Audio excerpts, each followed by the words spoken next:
What's up, everybody? It's Mr. Movie X Kicks, and the time has come.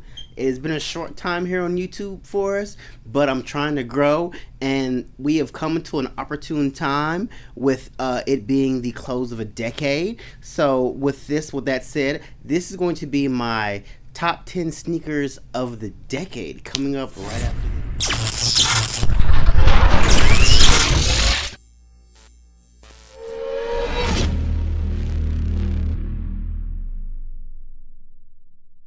I'm not for sure if I'm going to be doing like a numbering, but I guess this is like number 10. Now, this is going to be a sleeper for a lot of you guys. A lot of you probably have never heard or seen this shoe, but this is the Instapump Fury Bebop. Now, it came out around September 2016, inspired from the hit TV show Teenage Mutant Ninja Turtles, and from the villain Bebop. Now, if you guys remember, Bebop was like a pig with the glasses. This basically takes the inspiration from like the red jacket that he used to wear, to like the denim jacket, to the purple. And if you look on the back, it has pony hair because he was like a little furry pig. So I just thought this was a dope shoe, very underrated. Like I said, a lot of people kind of slept on it or they didn't know about it, and it is a Reebok shoe, so a lot of people kind of sleeping on Reebok. And they also see the shoe and how they just killed the detailing on this. Like, they got it like to a T. Well, like I said, with the red jacket and the glasses and the pony hair in the back, they executed this perfectly. So like I said, this is going to be a sleeper one, but like I said, you guys probably have never heard of this one, but this is my first shoe of the decade. Boom, number 9. Now, these are the Paul George PlayStations. Now, when these shoes came out, they had a lot of hype around them. I mean, these shoes are almost selling for like, at one point, $800 to $1,000. So the hype on this shoe was crazy. And you guys know I'm a huge fan of themed shoes. So this to me was like my childhood. Like, this was the PlayStation. I think they were geared off the PlayStation 2, but PlayStation 3. I'm sorry, because they're the Paul George 3, so it was geared towards the PlayStation 3. And everything about this shoe, to me, basically sung my childhood. To the back to the part with a PSN code on the back, with the barcode.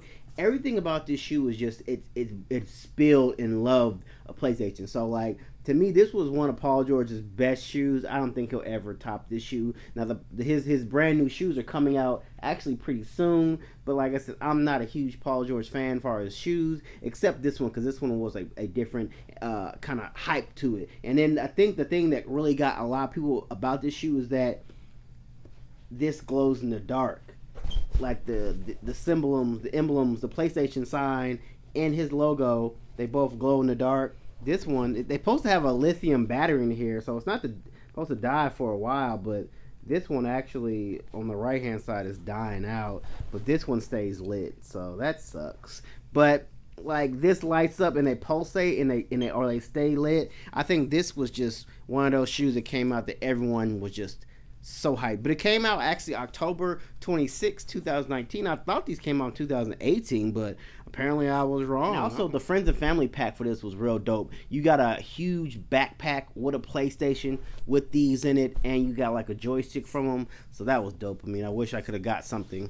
I wish I could have got that, but I'm not at that level yet. And number 8 are the acronym Presto Hot Lava. Now, when these boys came out, I want to say they came out in 2017.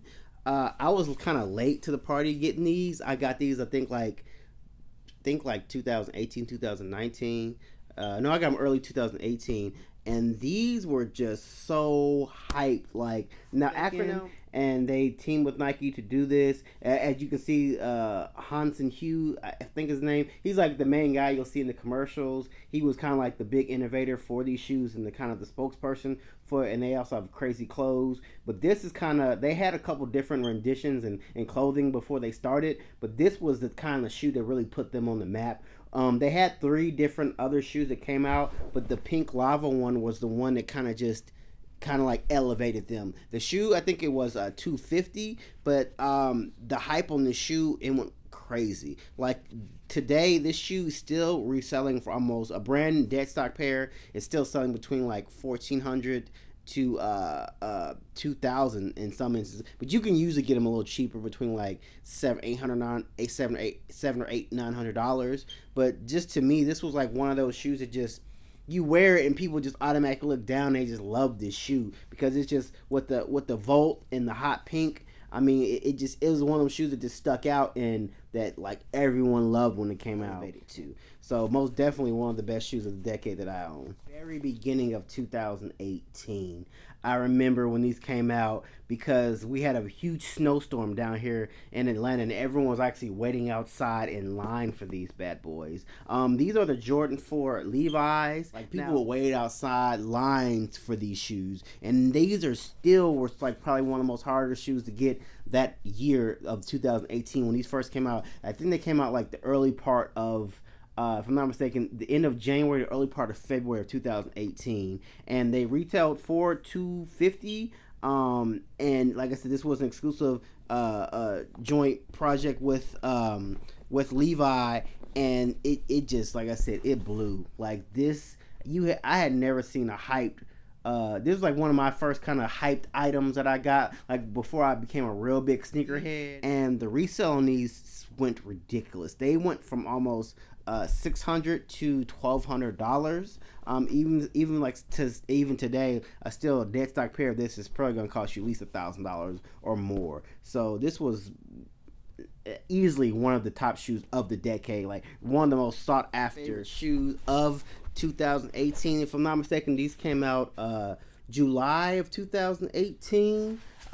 These were the Jun Hitachi Nike React Element 87. Now these were the first renditions of these shoes. Like Nike's always been known for doing retro shoes and not brand new shoes. Now Jun Hitachi is the founder of Undercover, which is a highly sought after Japanese brand in obviously Japan. But they teamed with Nike to drop this Nike React Element 87, and the streets just went crazy over this shoe. Like this shoe was almost selling at one point for like $1,500 to $2,000. I even saw a guy selling these shoes for $10,000. Like when these shoes came out, now $150, and these sold out like instantly. And I think I paid like maybe a couple $100, maybe like $100 over. And as soon as I got those, like as soon as I bought these, the prices were like $600, $800, $900, and I was like, damn, like I got a good deal on it. And I'm like, these are still going between like $500-$600 now. And after these are the original ones. These were the first Nike React Element 7, and these were the second renditions. Now they had I want to say they had like 3 or 4 different colorways. Now they've still since then had a lot of Nike React Element 87s, but not with the Jun Hitachi. Like that's how you can tell the difference is the undercover is on the side with the Jun Hitachi name. Now prices, but most definitely this was to me one of the most hyped sneakers of the decade. And with Jun Hitachi, now Jun Hitachi had a nice little run in the late 2000s with Nike, but to me after these, like he had another shoe that came out, but nothing after these really was as hyped. Now these are the Pharrell Human Races. Now I do have pretty much almost the entire collection except for the yellow ones, but I just brought out these green ones because I brought these orange ones because they're kind of almost one of my favorite colorways next to the red one. I mean, to me, these were one of the most hyped shoes of the decade. As far as Pharrell, I think Pharrell, this was the pinnacle of Pharrell's hypeness as far as Adidas shoes. After this, his shoes have never really kind of resold, except for the friends and family ones. Like those are the only shoes that really have gotten kind of more hyped. And there was one other shoe kind of like that he did like this. But ever since these shoes, like Pharrell's shoes, almost every time they come out, they're sitting on the shelves. So I'm not for sure how he lost his mojo. But when he dropped these, I mean, people were in line for these shoes. Like, I kind of got in the hype almost like I got the set like a couple years later. But if I'm not mistaken, I think these shoes came out 2016, and they all retailed for I want to say 200 or 250. I think it was today. It depends on different colors, but the orange ones, they're almost reselling between like $600 and $800. The yellow ones I don't have, they're $2,000. The green ones are about, I think, $1,000. The red ones are $1,000. The blue ones and black ones are kind of like between like 800 to 1,000 as well. So, but just the pinnacle of hypeness that Pharrell reached with these shoes, and to drop like he dropped all these shoes at the exact same time. He dropped like 6 shoes, all different colorways, and they all sold for ridiculously prices for resale. Wow. The Sean Witherspoon corduroy boy. Now this shoe came out, I want to say March, and if you guys can remember, it's from Sean Witherspoon, who is a basically kind of like a vintage sneaker reseller or vintage clothing. So, but he won the Nike contest to make their own Nike sneaker, and he basically came out with this all corduroy shoe. And if you want to talk about sneaker hype, like I had never seen an Air Max shoe of this magnitude ever be this hype. Like these shoes were just so hyped from day one when they came out, and these dropped on March of Air Max Day in 2017. And I remember I got mine. I'm not gonna lie, I paid like $700 for these, but I got mine like 14 days before they had came out. So, and I beat these shoes down. Like I wore these shoes like almost the entire year. Like I wore them like to death. But that's, to me, that's how you're supposed to do. That's how you're supposed to wear your shoes. But I love these shoes. Everything about the corduroy. Like, I had never seen a corduroy, all corduroy shoe with the different colors, the yellows, the pinks, the green. And I got the matching hat as well. So anytime I rock this, I rock the matching corduroy hat. I think it retailed at $160 or $170. And the resale on this to date still is $1,000. After last year's Air Max Day, like the price went up. So it's like this price continuously seems to grow. You have to put the original OGs.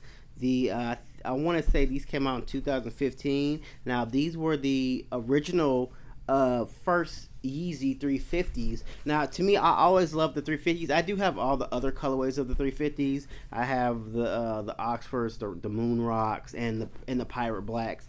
To me, I love these shoes. Like this was kind of like and he kind of created the sneaker hype. You kind of have to give Kanye. Kanye to me has like obviously he has a couple of the best shoes of the decade and the album of the decade. So compared to like a lot of others say, but like on almost all lists, Kanye's on there. And this was kind of the shoe that helped elevate his career to, he's making $150 million a year off his shoes now. So he's like the first rapper to ever reach that precipice. So, but of course I had to put this on the list. Turtle Dove, that's right, the Turtle Dove 350s. Like I loved this shoe when it came out. I just thought it was so different. Like it was, people say it was ugly, but to me it had its own style. Like you got them shoes that they're ugly, but they're dope at the same time. This was it. And other thing was the comfort of these shoes, like the Boost technology. It was just on a different level. Like we had never seen a shoe with this with the comfortability of it, and like the sleekness of it, and the style. And like I said, Kanye, he's still killing today, as I just said. But most definitely the Turtle Dove 350 to me, hands down, one of the best shoes of the decade. And speaking of Kanye, I had to. Now, these were the original. Of course, the number one shoe a lot of people have on their list are the Red Octobers, but I don't have the Red Octobers. I wish I did, but I don't. So these are the Solar Yeezy Solar Yeezy 2s. I thought this shoe was a dope shoe. Like I said, I loved like the innovative Kanye did with this shoe. It was just so different. Like, with the leather on the side, the glow in the dark, the solar red. It's almost like that pinkish red. About this Yeezy 2, like a lot of people have this as the shoe of the decade, 2012. And it had the Wolf Gray, the Red October, and the Solar one. It was 3 other renditions that came out. Now these still resell for ridiculous. I want to say the original retail price was $225 or $250 if I'm not mistaken, and I think you can get a resale of these. A dead stock pair of these is going to at least cost you probably $1,500 to $2,000. The Wolf Gray ones, they weren't as hype, so you can get them for a little cheaper. But the Red Octobers, of course, those resell from $5,000 to $15,000. Like those, the dead stock pair, they're just expensive to get. So I had to put this on the list because I do have it, and like I said, it was basically one of the best shoes of the decade. So We are getting closer to number one. A lot of you gonna be surprised what number one is, but this is number two. This is the Union Los Angeles Jordan 1. Now, those who was sleeping on the rock, this shoe came out, I remember a year today, last December. It was like one of them shoes that kind of creeped up at the end, and the sneaker hype on this, it just got ridiculous. Now, if you're not aware of, Union Los Angeles is like a sneaker retailer and boutique in Los Angeles, and they team with Jordan to basically break down.